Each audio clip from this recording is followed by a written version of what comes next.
Hi everyone, I'm Lucy, the dietitian at Rebound Health. Welcome to Rebound Ask Me Anything. Today's nutrition question is from our physio, Sol, and I thought it would be a good one to start with, seeing as I know many of you love coffee. His question is, I drink 2 double shots of coffee a day. What are the health implications of this habit? So it's a great question, Sol. Thank you. Coffee has been quite a controversial nutrition topic. It falls into that typical, is it good for me? Is it bad for me? Debate, which everyone wants to know about. How much can I have? Is it safe? So I think it will be good to spill the beans on this one. Of course, if we're talking about 2 double shots of coffee in a day, we're talking about 4 shots of coffee in a day. And coffee is, as I'm sure we're all aware of, a potent source of caffeine. While there's no actual set current safe value for caffeine, like an acceptable daily intake or some kind of health-based guidance figure, we know it's safe to have in a maximum amount of 600 milligrams per day for healthy adults. I personally recommend around the 400 milligram mark as a maximum, so trying not to have more than about 3 shots or 3 cups of coffee a day. Ideally, I just have 2 cups of coffee a day because the caffeine content of a coffee shot can vary immensely, and it also depends on how it's been made, how strongly it's been brewed. I remember reading about one study which actually measured how much caffeine was in a standard shot between different regular sized barista made coffee from shop to shop, and it could vary by almost 100 milligrams per shot on the same street of cafes. So on average, one barista bought espresso shot, latte or cappuccino in Australia has anywhere from 80 to 350 milligrams of caffeine. So that's quite a range. It also depends on the type of beans used, so it's no surprise that Robusta has more than Arabica beans. In general, as a guide, there's about 145 milligrams of caffeine per espresso shot.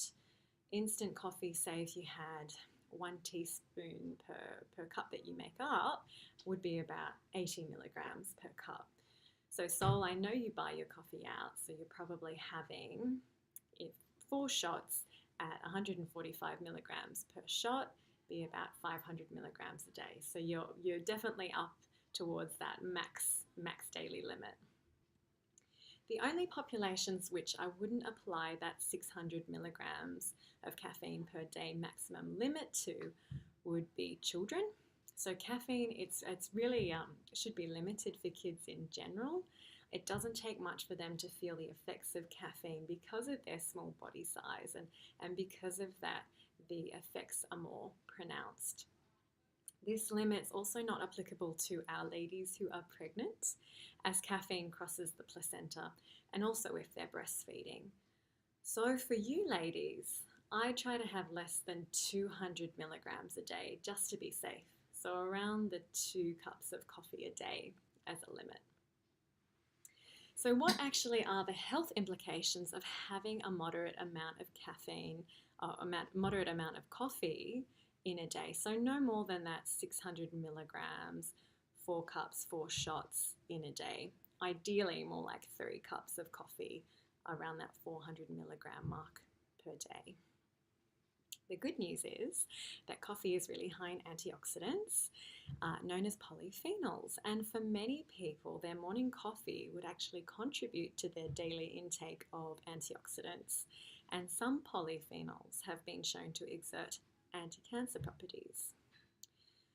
For the average healthy adult, this moderate intake of coffee doesn't pose any health risks. It's safe just so long as you're trying to follow a healthy diet and exercise regularly.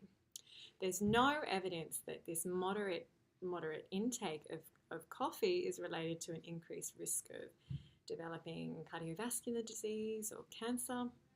And in fact, consuming 1 cup of coffee a day in the long term has been associated with a reduced risk of type 2 diabetes, which is interesting. And also for people with type 2 diabetes who have that moderate caffeine intake, there's no increased risk of all-cause mortality from type 2 diabetes. And for those with high blood pressure, coffee in the immediate short term, for example, a few hours after having it, yes, it can increase blood pressure. However, over the long term, moderate intake is not associated with increased blood pressure. For this population, a more moderate amount of 200 to 300 milligrams is what I would suggest. So about the 1.5 to 2 cups of coffee a day instead of the 3. There is some evidence to suggest that moderate coffee consumption may actually be associated with decreased cognitive decline in older adults without dementia. However, it seems to be more protective in women than men. Sorry, soul. As I'm sure we're probably all very aware, coffee can act as an ergogenic aid.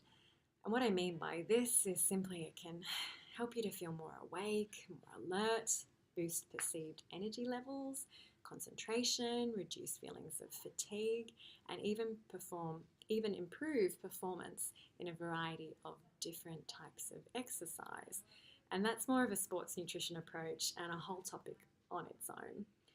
In moderate amounts, coffee's not actually that dehydrating. That's a bit of a myth, especially when people drink enough fluid in general. So there's no evidence that coffee has a large diuretic effect. In terms of metabolism, yes, coffee can increase your metabolic rate. Unfortunately, it doesn't appear to be enough to have any kind of impact on weight loss, but that's a whole other topic too.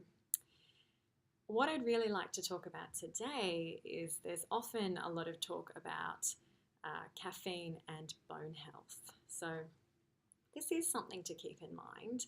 For every 300 to 400 milligrams of caffeine that we have, not just coffee, about 10 milligrams of calcium is lost in our pee. So even some studies suggest for every 1 cup of coffee, we'll lose 6 milligrams of calcium.